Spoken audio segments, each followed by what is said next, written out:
All-Star game is coming up in 2 weeks. Not this. Well, it's yeah, it's 2 weeks. Okay, it is 2 weeks. It's Valentine's Day weekend. So All-Star game is coming up in 2 weeks.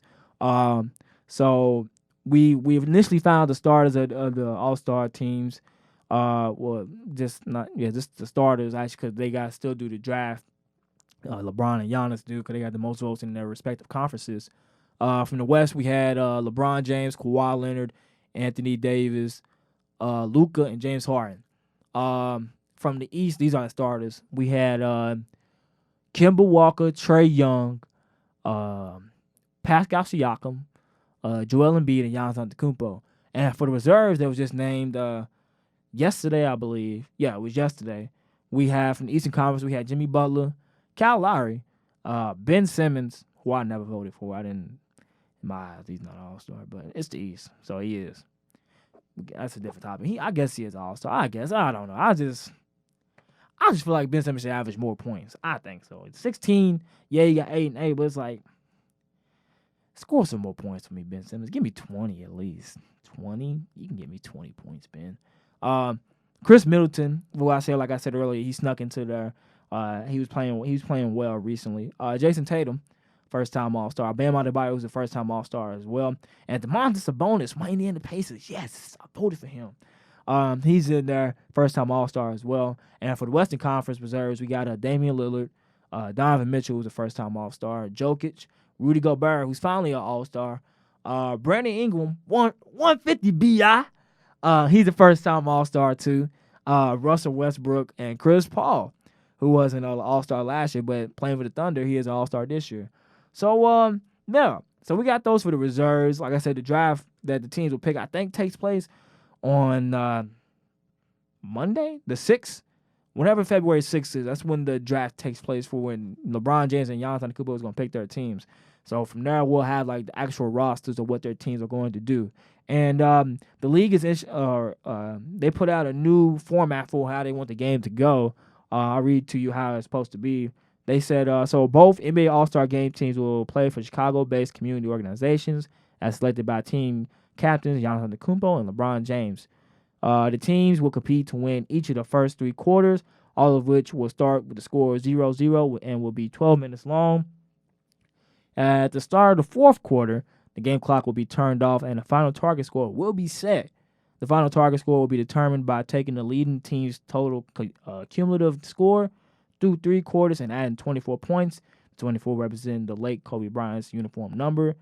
And once the final score is set, the teams will play an untimed fourth quarter, and the first team to reach the final target score will win the NBA All-Star game.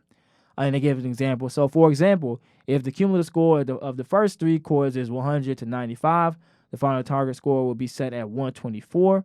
To win the NBA All-Star game, the team with 100 points will need to score 24 points in the fourth quarter before the team with the 95 points scores 29 points and vice versa.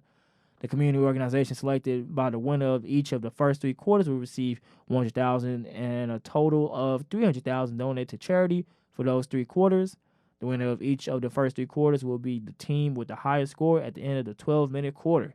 The winning team in the NBA All-Star game, i.e. the team that reaches the final target score first, will earn $200,000 for its designated community organization. So, with that being said, there's like a little charitable aspect that's been added to the All-Star game this year, which is good. And I've seen some people like being confused by this format. So basically, each quarter is a new game, essentially, from what I've read and what I'm like looking at. So each quarter is a new game, and whoever wins each quarter, they'll get like their team will, whatever charity they're like donating to, will get that the funds for that charity, I guess. And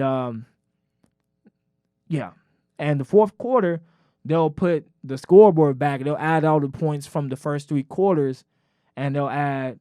So yeah. Yeah. So they'll add all those 3 points together, and they'll set a final target score. So whoever has the highest point, they'll add 24 to that, and that will be the final target score. So whoever gets to that points first, like it says here, if it's 100 to 95, whoever gets to 124 first wins the game. So a lot of people is kind of like I said, they're confused, and at the same time they're iffy about it. I mean, I don't know. I wouldn't say. I don't know. I'll just let it see how it goes. The NBA is always trying something out new. Um, I say like I like how they're respecting paying tribute to Kobe Bryant. I think last time I checked too, I think they're also yeah. So the NBA announced Friday, today, that all players on Team LeBron will wear Gianna's number 2, and all players on Team Gianna's will wear number 24, which is good. So they are like still paying tribute in that aspect as well. So I like how there's like a Kobe themed All-Star game going on here, and how they like everybody will wear number 2 on LeBron's team, and 24 will be on Team Gianna's, which is a cool aspect as well. But with this format, like I said, just taking off the score each quarter, I mean, I guess it could be cool.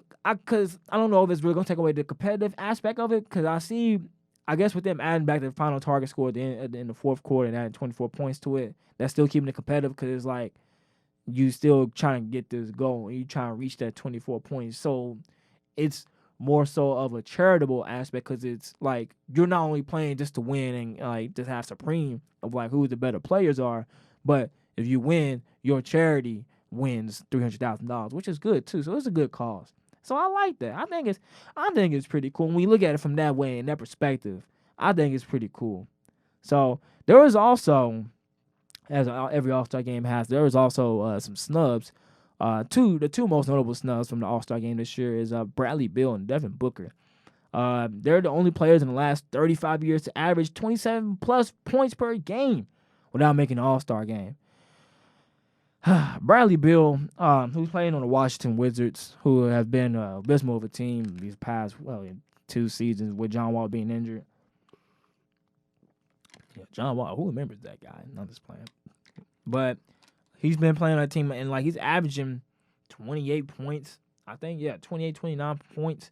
Devin Booker averaging 27 and 6%. Oh no, not 6%. 6 assists a game with 60% true shooting. Last time I saw.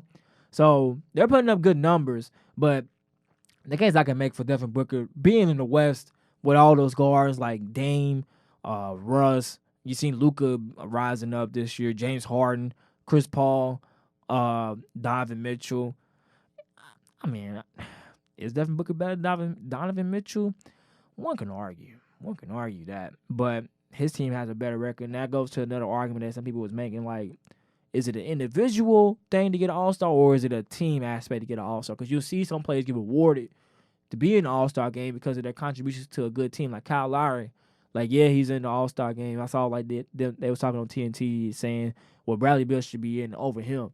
I think it shouldn't have came down to Bradley Beal and Kyle Lowry. I think it should have came down to Bradley Beal and Chris Middleton, in my opinion. I think Bradley Beal is better than Chris Middleton. So I think that should have been the one you'd have probably got it over with. But like Kenny was making a point on there saying how Bradley Beal, how Kyle Lowry is a contributing player on the second best team in the East, averaging 20 points. And I don't know his assists off the top of my head, but contributing 20 points with Pascal Siakam, who's an All-Star starter, who also averages over 20 points.